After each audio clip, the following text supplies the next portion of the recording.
Welcome back to the KIX 96.5 morning show. 31 minutes past the hour. We love featuring indie artists on the morning show, and today we're heading to Washington, D.C. to chat with pop artist Luke Justin Roberts, or LJR as he's known. Luke's getting ready for some summer concerts. He also has LJR Creative. He just finished a new music video. He also has a single coming out this summer. We're excited to have LJR on the show. First, Luke, thanks for coming on. Thanks, Jeff, for having me so much. I really appreciate it. Well, music's in the family. Your dad's a guitarist. Both of your brothers are in music. You started with the drums, though, Luke. Was that because no one was a drummer? How did it all start? That was actually because my dad played guitar, and my older brother started playing guitar because my dad was playing. And so I was thinking, oh, man, like now I have to learn something. It actually wasn't something I was like, oh, I want to. So I just literally picked what I perceived as the easiest thing. I didn't want to learn all the complex fingerings and guitar and piano and all that stuff. I was just like, I can hold a stick and I can just hit stuff. Like that's all drums is, was what I thought at that time. So that's how I became a drummer. And I still maintain it. It seems to me to be the easiest, but maybe that's just me, because a lot of other people seem to have a lot easier time to know the stuff that's harder for me. Yeah, I think that's perception, but it is fun to pound on stuff. Well, you were, around 19? You entered this Yobi Sings contest? Yeah, actually, I was, 2010, so I was 19 or 20 in college, and I don't even know how I found it. There was just some link online that I had looked. Maybe I looked up songwriting competitions. It's called Yobi Sing. And you can't actually really find anything about it now. The creators seem to have scraped as much of the internet clean of it as possible. There's a couple of random references. But yeah, I won like $18,000 and 2 tickets to the Grammys. They flew us out there. We got to, meet a bunch of people. We met like Marky Ramone from the Ramones on the way back. There were a lot of like really fun things that happened on that trip. So it's really, really interesting. And ironically, they made me the host the next year. So I was like doing all the videos, introducing like potential people, which was fun. And guess who was like one of the contestants for that? Who? Charlie Puth. Oh, wow. Yeah. And so we were actually like Facebook friends for like a very brief time. And he wrote on my wall before he was famous. It was like, what's up, Luke Roberts? And I wish that I had like fostered that friendship more. I just had no idea. But he was my favorite entry of that year for sure.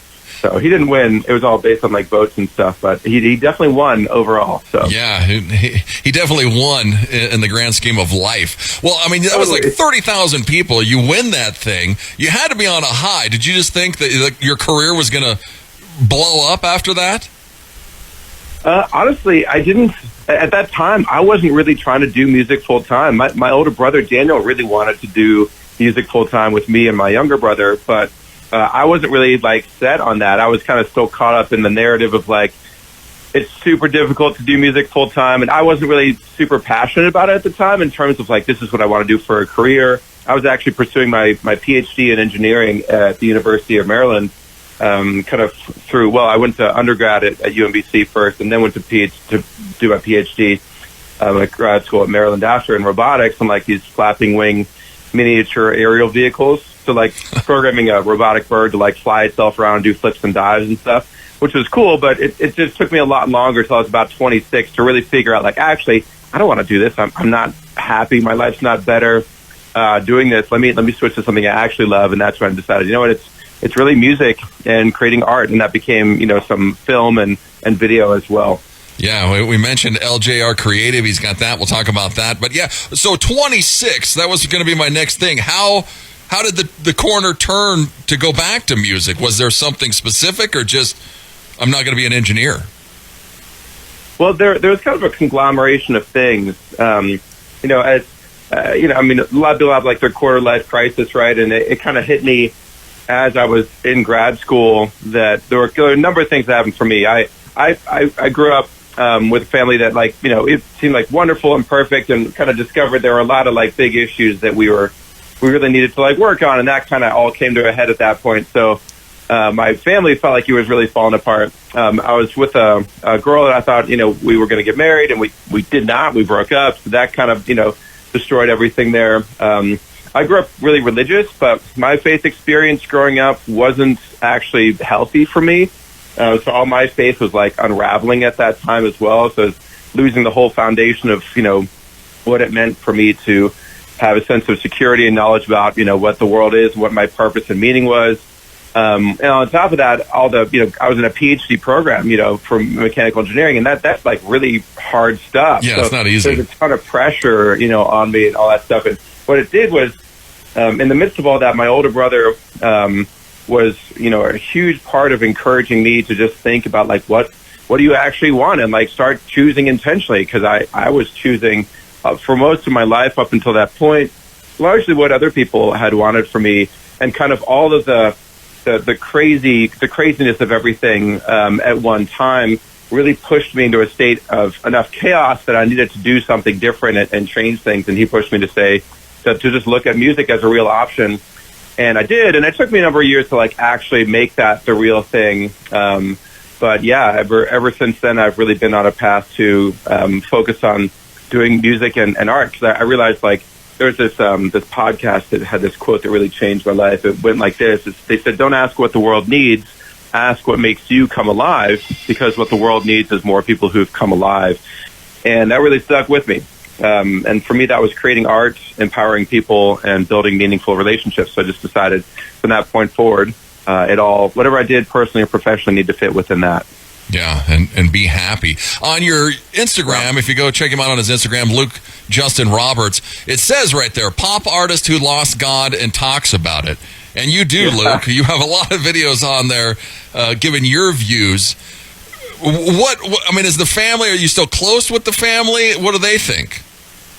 Yeah, so we actually all kind of migrated out of that world together, which kind of makes us a little bit of a unicorn family, because I know a lot of my friends who also came from super, like, very, very religious backgrounds or fundamentalist type of things. Their parents did not. Their parents were kind of more committed to a particular set of ideals, and oftentimes a sense of a feeling of safety and needing to have that security. And I think a lot of people don't realize that that's what's going on, but oftentimes they're really dedicated to that, and they're unwilling to even consider something else that might be true. And this can be really difficult for the parents and the kids, because then, there's just like this huge strain where like the parents, if they're still religious, are just really worried about the eternal salvation of their kids, right? Wow. But the kids are just like, that doesn't matter, right? Like that's not even real. It's like this huge disconnect, and it creates a lot of distance. And so I definitely got really lucky there that my family, is not there anymore. It's not like we were there for each other while we were all processing out. We had, our own issues that definitely kind of prevented us from feeling a sense of closeness enough that we could actually do that together or really support each other very much. But now we're able to, process through some more of that and talk about it. And that I've really appreciated a lot. Yeah, that's good. Go check him out. Luke Justin Roberts. He's on Facebook, Instagram, TikTok, Patreon. He's everywhere. June 11th, he's going to be in Bel Air, Maryland at a wine fest. He's got a couple other dates, but go and follow him. When I was researching you, I was like, well, Need a Little Lovin' came out like a year ago. I was like, well, what happened? What was going on? You were involved in an ATV accident, Luke. Tell us what happened? You have a huge gash on your head. It didn't look good. Man, yeah, you've got a lot of research. It's almost like you have an inside man or woman. Yeah. That's excellent. I actually was I started dating this girl a couple years ago, and her family lives in Montana, and so we went out there for July 4th. And so we were like doing these ATVs on a reservation, because her family, is part Native, and it was beautiful. It was awesome, and I got way too confident. And this was like the one time doing something like this. I was not wearing a helmet, which was like so dumb, and I just wish that I had made a different choice. But I ended up, there's this straightaway, and I was just going real fast, and I thought like maybe I can hit like 40 or I don't know, something like that. And I don't even remember anything after that. I remember like little bits of like trying to control the ATV as it started to kind of flip, but I think I hit my head pretty soon after kind of the first couple of like wobbles that happened. So I think what happened was the front two wheels, I don't know, something crazy. I don't really remember it. Wow. I do remember kind of seeing myself stand up like I was 10 feet away, and that was kind of a weird experience. They took me to the hospital. I walked in, which was bad because I didn't know this, but I had a fractured hip, which they discovered on the CAT scan. And then I had to get like this titanium rod and screw a couple of them into my hip, and they just took that out literally like a couple months ago. And I'm feeling way better. I can finally start to run again. So I'm really excited to kind of get back into it. But it's a lot of why there hasn't been very much action on my online music content. But we're ramping up now. I've got a single coming out at the end of June or early July. Get released on Spotify. On Spotify, my artist name is LJR. So that's the easiest way to find me on there. It's called Insecure. I'm really pumped about it. It's probably one of my favorite songs. It's got a very Steve Winwood, Toto kind of feel, which are definitely some of my favorite inspirations from when I was a kid. Yeah. Wow. Well, where were you at in Montana? Because we're just south of Montana. Oh, that's awesome. We were up in Bab. Her family's in Missoula. Okay. So you were up north. Yeah. Huh. Interesting. Yeah, make sure you wear a helmet when you're on an ATV. Totally. Dude, I've rode ATVs before, and this was the one time I didn't, but it's all good. Yeah. Okay. You're LJR Creative. You just dropped a new music video for Wild Whispers, this Purple Mountains video. Oh, yeah. How'd you like that? It was awesome. Thanks, man. Yeah, it's been really fun. LJR Creative is like my business entity that I use to run all of my music stuff through. And it's also a video production company. So I shoot music videos for other artists. And we focus mainly on live performance videos, like shooting concerts. And I'll shoot the whole thing with one of those fancy stabilizer camera things that shoot the whole thing in just one moving take. So it's heavy and it's a lot of manual work, but then I have really cool shots for the whole night. And then we host our own events where we kind of give artists a 45-minute slot to come in and shoot as many videos as they want. And that allows us to get a lot of artists in on that day. And then we can charge a super low cost, per video. So artists can actually get super high quality, but actually affordable content. So that's been really cool. Yeah, they're $250 for the first video. I was like, wow, that's super cheap. Yeah, Yeah, man. And then less after that. We wanted to make it so that artists could actually have a feasible way to release at least one piece of content per month that's super high quality to make sure that they're always, growing their fan base. Yeah. You and Eli Lev's part of Wild Whispers. You guys have some rabid fans. You're doing these live stuff on Facebook, Instagram. Aunt, who listens to the show, she's in Deposit, New York. I think that LJR has to hide in a bunker because of your rabid fans. How did it all start, Luke? Was it the live streams? I mean, you're an attractive guy. You're interactive. What? Thanks, man. So I actually got connected with a company called Modern Musician through Eli. Eli connected with them, and they basically do automated music marketing for artists, and it's a high ticket coaching program. So it's expensive, but it's super worth it. And they help you set up an automated music marketing system that will put ads for your music in front of the right people on different social platforms. And then they can listen to your music and sign up for your email list, texting list, and then join a private community where you can connect more with them. And I've done a lot of music marketing stuff over the years, taken a lot of courses. And this is the one thing that's actually delivered on real fans that stay engaged. I mean, Antoinette has been a massive fan for years now. And she's been there since pretty much the start of when I started doing that marketing. And there's been a number of other people. It's been really transformational for me to see that kind of thing is even possible. I mean, they did these wonderful things when I moved into a new apartment a couple of years ago. This was my first time living on my own, which was really exciting. And but I didn't have all the furniture and kitchen stuff, and I was just shopping in Target and just live streaming. And everybody wanted to buy stuff for me. They wanted me to put together a registry, so I did. And they bought tons of stuff on there. And Antoinette even bought me a couch, which is epic. she PayPal'd me $400. Wow. To get a couch, which is amazing. And it was the coolest couch I ever got. And then this last year for my birthday, my friend Jake organized a secret fundraiser with my fans to buy an Oculus Rift headset for me so I could try mess around with VR and stuff. And so there's, so that's kind of how all that happened. The system works awesome to bring in new fans, and then the key thing is from there, just doing the regular engagement inside of like a Facebook group or Discord server, somewhere where your fans get just more access to you, and you just engage with them. You might sing some songs, you talk with them, answer questions, give updates on what's happening. You just show like a real human connection and make yourself more available, because people really want that. They want that form of connection. Yeah, and I mean, after a while, they know more than you. I mean, you post a video of you sitting in your car, your dog's in the back seat. They're commenting about your dog. I mean, it's insane. Yeah, man.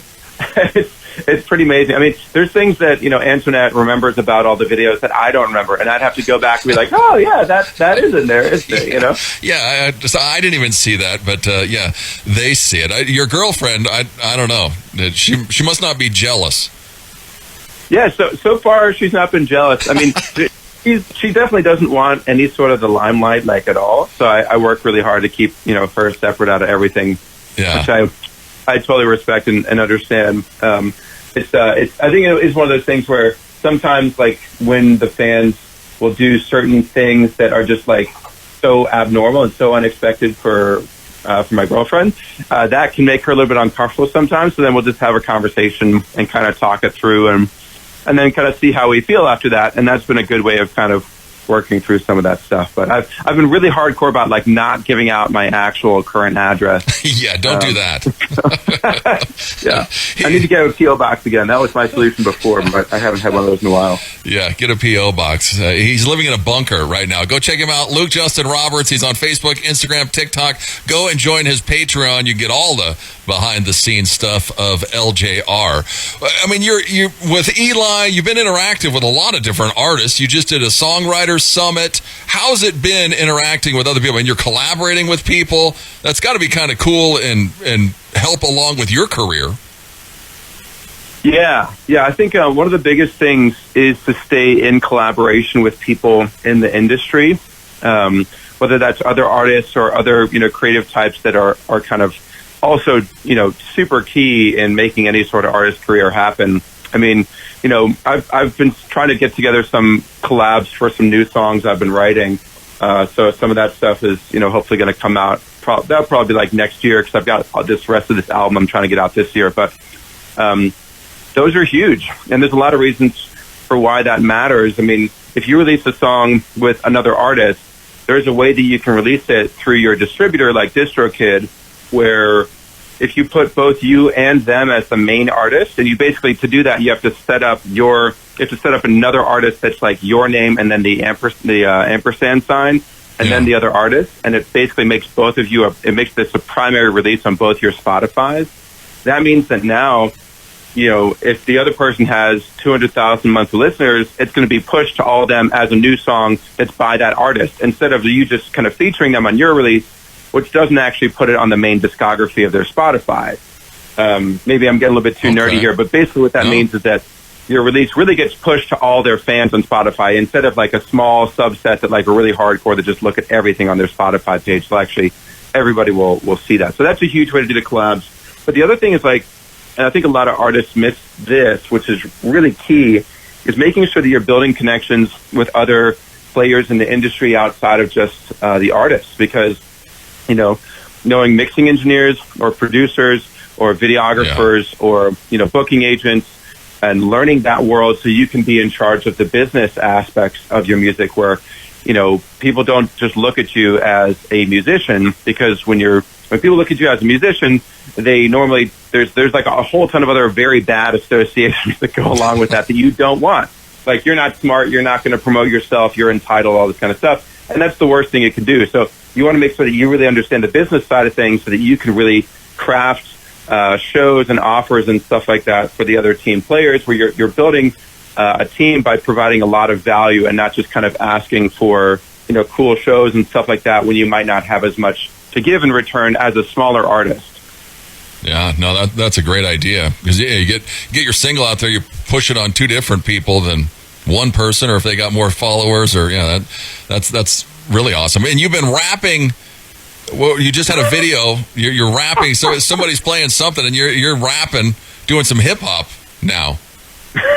Well, that was more of like an experimentation. It wasn't really something that I planned to like go into necessarily. I always since I was a kid, I loved Toby Mac. He was one of my favorite artists as a kid. And so he would always do these raps in DC Talk, which was one of my, favorite bands.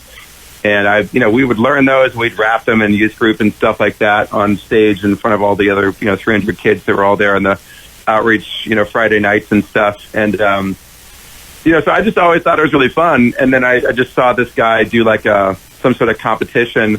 And I just thought and he was like, rap over this thing. And I was like, why not? Let me just do something fun, creative. This is totally outside what I would normally do. And I probably won't do anything like it again for a long time. But let me just jump into sort of a different creative niche and just see, what comes out. And I'd written this rap a while ago that I thought might work for that. That was kind of about, some of my experience with the loss of faith, and just thought, let me just do this and put it out there. And that's kind of all that is.